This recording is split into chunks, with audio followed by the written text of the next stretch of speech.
పెట్టాలి. ప్రజలకెందుకు శిక్ష, ప్రజలెందుకు ఆఫీసుల చుట్టూ తిరగాలి అని నేను అడుగుతా ఉన్నా. ఇలా ఒక భూమి రెండు భూములు కాదు, లక్షలాది మంది ప్రజల ఆస్తులను రాత్రికి రాత్రి నిషేధిత జాబితాలో పెట్టి ఇలా కంటి నిండా నిద్ర లేకుండా చేసినారు. ఇవాళ ఎంతమంది మాట్లాడినారు? చాలా మంది, తమ్ముడు విజయ్ కానీ, చంద్రశేఖర్ కానీ, శ్రీనివాస్ కానీ, వరప్రసాద్ కానీ, బాలరాజు, రుక్మిణి, సతీష్ రెడ్డి, అరుణ, రవి, అదేవిధంగా నరసింహరావు గారు, సిద్ధిరాములు గారు, ఇట్లా చాలా మంది మాట్లాడారు. వివిధ కాలనీలకు చెందినటువంటి వాళ్ళు. మా కాలనీ 22Aలో పెట్టినారు, మా కాలనీ మొత్తం 22Aలో పెట్టినారు. ఆయన విజయ్ అయితే చెప్తా ఉండే, ఏది పద్మారావు నగర్ ఫేజ్ 1 కాలనీ 58 సంవత్సరాల కింద లేఅవుట్ అయిందన్నా. నేను సెకండ్ పర్చేజర్ను, ఇప్పుడు తీసుకుపోయి దాన్ని 22Aలో పెట్టుడు ఇదేమి పిచ్చితనం, ఇదేం తుగ్లక్ చర్య అని చెప్పి పద్మారావు నగర్ చెందిన విజయ్ చెప్తా ఉన్నాడు. అట్లనే చంద్రశేఖర్ స్ప్రింగ్ ఫీల్డ్ కాలనీ కానీ, అదేవిధంగా నిజాంపేటకి సంబంధించి 1950లో మా ఈ పట్టా భూములు దాన్ని తీసుకుపోయి ఇప్పుడు 22Aలో పెట్టినారు అని చెప్తా ఉన్నారు. చంద్రశేఖర్ ఇంకో మాట చెప్పిండు.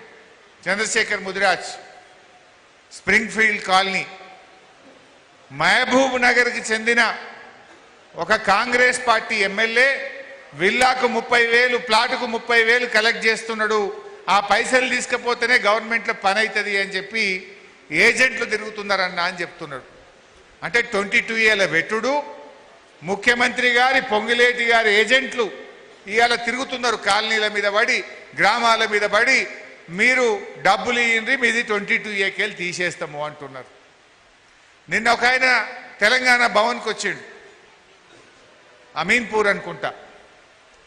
మా భూమి ఎందుకు 22Aలో పెట్టిండ్రు అని ఎంఆర్ఓ దగ్గర పోయిండట. మాకు తెలియదు, ఆర్డీఓని అడుగుపోన్నాడట. ఆర్డీఓ దగ్గర పోయిండట. నాకు తెలియదు, కలెక్టర్ని అడుగుపోన్నాడట. కలెక్టర్ దగ్గర పోయిండట. ఇది నేను కాదు, గవర్నమెంట్ నిర్ణయం తీసుకున్నది, గవర్నమెంట్ని అడుగుపో అన్నాడట. బయటకు వచ్చినాక ఓ బ్రోకర్ కలిసిండట. ఇక చూడుబాయి, ఒట్టిగా తీసేస్తారా? బర్రె పాలు ఉత్తగిస్తుంది, ఆ సొప్పేస్తేనే పాలు ఇస్తుంది, గదేందో చూసుకోపో అంటుండట. అంటే ఈ 22A వెనుక ఉన్న కథ ఏంటంటే కమిషన్లు దొబ్బుడు. ఇలా కేసీఆర్ గారు ముఖ్యమంత్రిగా ఉంటే ప్రజలు కేంద్రంగా కేసీఆర్ గారు పరిపాలన చేసినారు. ప్రజలకు ఏం కావాలి? మంచినీళ్ళు కావాలి, నిరంతరాయంగా కరెంటు కావాలి, ఆడపిల్ల పెళ్లికి కళ్యాణ లక్ష్మి కావాలి, బిడ్డ కాన్పుకు పోతే కేసీఆర్ కిట్ కావాలి, పిల్లలు చదువుకోవడానికి గురుకుల పాఠశాలలు కావాలి, ఫీజు రియంబర్స్మెంట్ పథకం కావాలి. పేదలు పరేషాన్ అవుతున్నారు అంటే 58, 59 జీవో తెచ్చి వాళ్ళను పట్టాలిచ్చి వాళ్ళను ఒక ఇంటి వాళ్ళను చేసే ప్రయత్నం చేసిండు కేసీఆర్. హైదరాబాద్ బ్రాండ్ ఇమేజ్ పెంచిండు కేసీఆర్. తెలంగాణ గౌరవం పెంచిండు కేసీఆర్. రైతులకు సాగునీరు ఇచ్చిండు, 24 గంటల కరెంటు ఇచ్చిండు, పండిన పంట కొని రైతుల కన్నీళ్లు దుడిచిండు కేసీఆర్. ప్రజలకు ఏం కావాలో కేసీఆర్ గారు ప్రజలు కేంద్రంగా పరిపాలన సాగించింది కేసీఆర్. కానీ రేవంత్ రెడ్డి భూములు కేంద్రంగా పరిపాలన చేస్తున్నాడు. 7 కమిషన్లు వస్తాయి. ఎందుకంటే రేవంత్ రెడ్డి వెనకట చెప్తుండే, నాకు రియల్ ఎస్టేట్ బాగా తెలుసు, నేను రియల్ ఎస్టేట్ వ్యాపారిని. మరి నీకు రియల్ ఎస్టేట్ బాగా తెలిస్తే ప్రజల కష్టాలు తొలగిస్తావా, ప్రజలను పీల్చి పిప్పి చేస్తావా? ఇలా ఏం జరుగుతుంది రాష్ట్రంలో? గవర్నమెంట్ భూములు ఎక్కడన్నా హూడా భూములో, హెచ్ఎండిఏ భూములో, టీజీఐసి భూములో, హౌసింగ్ బోర్డు భూములో ఉంటే గజాలు కూడా అంపారేస్తున్నాడు, పార్కులు కూడా అమ్ముతున్నాడు. మొన్న కూకట్పల్లి హౌసింగ్ బోర్డులో 1000 గజాల ప్లాట్, ఆడ మంచి పార్క్ ఉన్నది, పిల్లలు పొద్దున్నే వాకింగ్ చేస్తారు, పిల్లలు ఆడుకుంటారు, పెద్దలు వాకింగ్ చేస్తారు. 1000 గజాల పార్కును కూడా అమ్మడానికి పెట్టిండ్రు. దరఖాస్తులు ఇచ్చిండ్రు, కాగితాలు ఇచ్చిండ్రు, ఆఫీసుల చుట్టూ తిరిగితే లేలే అమ్ముడే అంటాడు.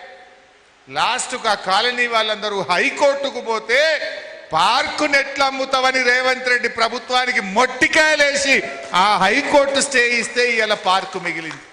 అంటే భూములు అమ్ముడు. భూములు కేంద్రంగా పాలన చేస్తున్న రేవంత్ ఏం చేస్తున్నాడు?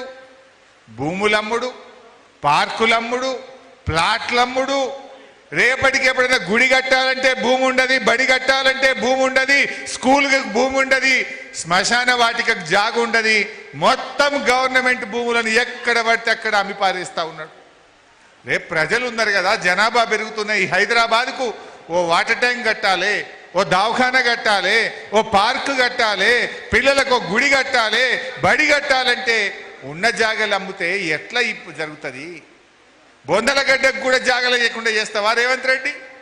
మా క్రిస్టియన్లకో, మా ముస్లింలకో, మా హిందువులకో ఎక్కడైనా బొందలగడ్డ కన్నా ఇంత జాగ ఉండాలన్నా వద్దా?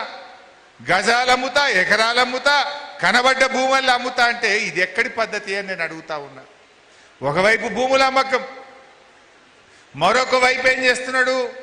అసైన్డ్ భూములు. నాడు కాంగ్రెస్ పార్టీ ఏం చెప్పిందంటే ఎస్సీలకు, ఎస్టీలకు, బీసీలకు మేము రాగానే పట్టాలు ఇస్తాం, మీకు భూమిని అమ్ముకునే హక్కులు కల్పిస్తామన్నాడు. ఏమైంది రేవంత్ రెడ్డి? 34 నెలలైంది నువ్వు వచ్చి, దగ్గర దగ్గర 3 ఏళ్ళకి వచ్చింది. నువ్వు పట్టా ఒక్కరికి కూడా ఇయ్యలే. ఇవాళ 1,00,000 ఎకరాల ఎస్సీ, ఎస్టీ, బీసీల అసైన్డ్ భూములు లాక్కొని వ్యాపారం చేస్తా ఉన్నాడు. టీజీఐసీ ద్వారా ఎక్వైర్ చేస్తున్నారు. అడ్డికి పావు షేర్కు పాపం ఆ దళితుల దగ్గర భూములు లాక్కొని ఇవాళ కమిషన్ల పేరిట పెద్ద ఎత్తున కమిషన్లు తీసుకొని బడా బడా పారిశ్రామికవేత్తలకు ఇవాళ భూములు కట్టబెడతా ఉన్నారు. 1,00,000 ఎకరాల ఎస్సీ, ఎస్టీ, బీసీల భూములు లాక్కున్నాడు. గవర్నమెంట్ భూములేమో అమ్మకానికి పెడితివి, ఎస్సీ, ఎస్టీల భూములు గుంజుకొని కమిషన్ల కోసం పారిశ్రామికవేత్తలకు కట్టబెడితివి.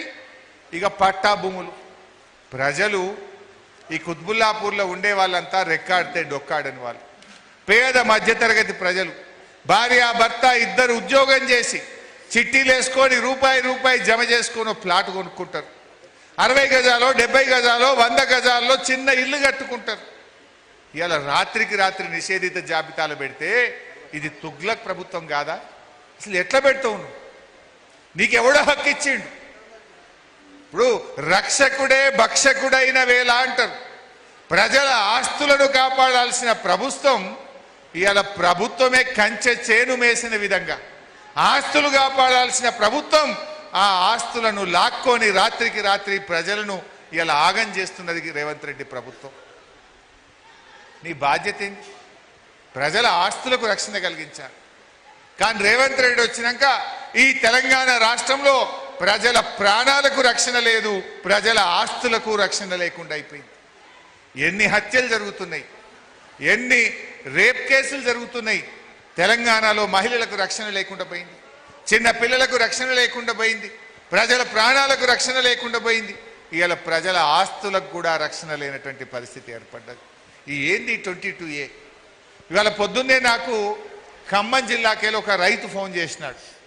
ఒకటే ఫోన్ కొడుతుండు, నేనేమో పబ్లిక్లో ఉన్నా, ఫోన్ ఎత్తితే ఆ రైతు చెప్తున్నాడు, ఎర్రుపాలెం మండలం భీమవరం గ్రామం. ఈ 22A ఒక హైదరాబాద్లో లేదు, మొత్తం తెలంగాణలో 1 కోటి ఎకరాల భూమిని 22Aలో పెట్టిండ్రు. రైతు లాగం, ఇండ్లు కట్టుకున్నో లాగం, ప్లాట్లు కొనుక్కున్నో లాగం, బిడ్డ పెళ్లికి లగ్గాని కోసం అల్లుడికి ఇస్తామని ఒక ప్లాట్ కొంటే అది కూడా 22Aలో పెట్టిండు. అంత ఆగమే ఉన్నది. ఖమ్మం జిల్లా ఎర్రుపాలెం మండలం భీమవరం గ్రామం నుంచి పొద్దున్నే ఒక రైతు ఫోన్ చేసిండు, అన్నా మా ఊర్లో 361 మంది రైతుల భూములన్నీ 22Aలో పెట్టిండ్రన్నా,